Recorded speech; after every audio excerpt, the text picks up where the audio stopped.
There are over 600 million people who knows how to play chess in the world, but only some of them are grandmasters, and most of us are just beginners or amateurs, like I basically am. Of course, something must be different in their games, and that is accuracy. As most of you know, Chess.com has a function to analyze our games and to give us accuracy of our games in the 1 to 100 scale. For beginners it's usually about 50, but for grandmasters even 900 is a low number. The question is, can the chess amateur like me get 100% accuracy in the game in just 1 hour? This is the thing we are going to find out today. We will have 1 hour to play a 50 move game with the highest accuracy possible. Of course, we can't use any engines or even books, so let's jump into it. To set up, I opened Chess.com and disabled the analysis function so I don't see any best moves. Also, just for your good, I added the timer on the screen so you can see how many more minutes I need to suffer. To make this even more interesting and harder, I can play my most hated opening ever, the Sicilian defense, in which I practically know nothing. So as you already know, the game starts with e4 c5. I won't play this as I know a lot of opening lines, so let's play the main opening. Then I try to remember my video where I had the best opening line for that opening, so knight c3, a6. That move really looks stupid, but that is indeed the best move. After d4 and some exchanges, I played d6 for black. Only now when I'm editing I realize that it's better to play e5 here as the opening line is generally easier to play. After this I had a simple plan. I usually play this, castle, usually queen here, and I played this pawn or here or here. I played bishop e2 and knight to f6. Here lies one thing. Let's play this one firstly, as if this, I'll just pin him right away.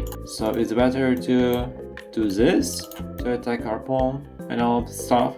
And now this move doesn't have any sense right now. Actually, queen b6 didn't have any sense here, but I'm not a Sicilian master, don't yell at me, okay? After castling, I didn't like black's position too much, but I guess it is normal in Sicilian defense. It's a really strange opening, I hate it for him. In the next few minutes I was trying to figure out what should I do with b2 pawn, as it is the main reason why I couldn't develop my second bishop. I have even found a variant that almost catches a queen, but that is only almost, so I didn't think about it too much. And after over 4 minutes of thinking about the one move, I thought that that will be the best decision if I just go back with my knight. After some more minutes, I still didn't know the move I needed to do.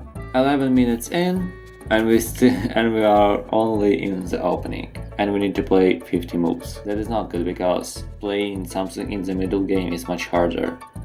And that is much harder even because we're playing Sicilian. I have decided to play a4 as I prevent b5, so that will be harder for black to fiancé their bishop. Some moves later, everything was better, but I still had no idea what should I do next. I don't know any plans with this opening really.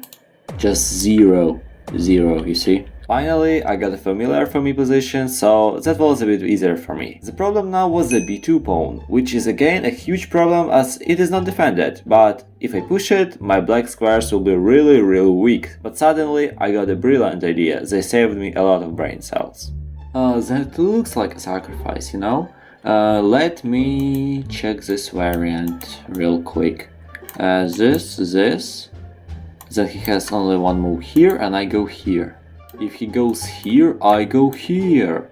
Oh my god. That was actually really beautiful, and it reminded me a game I have played where I also caught a queen in that way. Without any worries, I played king h1, so it is more safe for the white king. Then I got an idea. If I exchange some pieces, it will be much easier to think up a great move. So I exchanged some pieces in the center. But it didn't make the position easier if really. I spent like 10 minutes figuring out one line. In one case I was losing a pawn, in the other one I had a bad structure. In the end, I finally found the best move, queen a1. By doing this, I could defend e4 pawn and c3 knight. Plus, my queen was safe, as bishops couldn't attack her. But after a good move, there is always a bad move.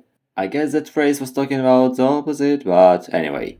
When I was calculating my exchange operation, I forgot about one small detail. I guess you cannot guess what I missed. If you found that, you can write the right solution in the comments so everyone knows what is the best move. But I'll show the best move in the end anyway. If you forget about the bad variant, the position now is really simple. To make it even more simple, I have decided to exchange our bishops. Only in the end I understood that my first rank is poorly defended, but luckily we had a way to defend our king. I have exchanged queens too, and here I realized one thing. This endgame is worse with the white pieces. I tried to find a good variant for like 15 minutes, but found probably the worst ones it could be. We'll go here, and if he takes our pawn, we go here. And everything is shining rainbows, right? No. The problem is that he don't need to take that pawn. He can attack e4 pawn, and if he takes it, he also defends c4 pawn, so we just lose a pawn. The main reason why I wanted a rook endgame is that it's almost always a draw. To make it at least a bit interesting, I found the variant where black had 3 pawns versus 1 rook. But after 5 minutes of useless spending of time, I realized it is bad for black and they are losing. And one more thing I realized, I had 5 minutes. There was absolutely nothing left to do, so I have decided to make a simple draw. And... oh. Why can't I stop? After the stupid moment of stopping the timer, the moment of revealing happened. Okay. I don't like it. Honestly, I was shocked. I expected it to be at least 90, as I was usually getting from this challenge. Yes, I did this challenge 3 times already, but got 86 and 84. The main problem was 2 blunders. About the first one you didn't even know. I could just lose a rook after a skewer, but the second one you know. In my calculations, I forgot about the fork that could win a whole queen. But yes, at least I tried. What I wanted to say with this video, do not place the seal on defense. Cranberry.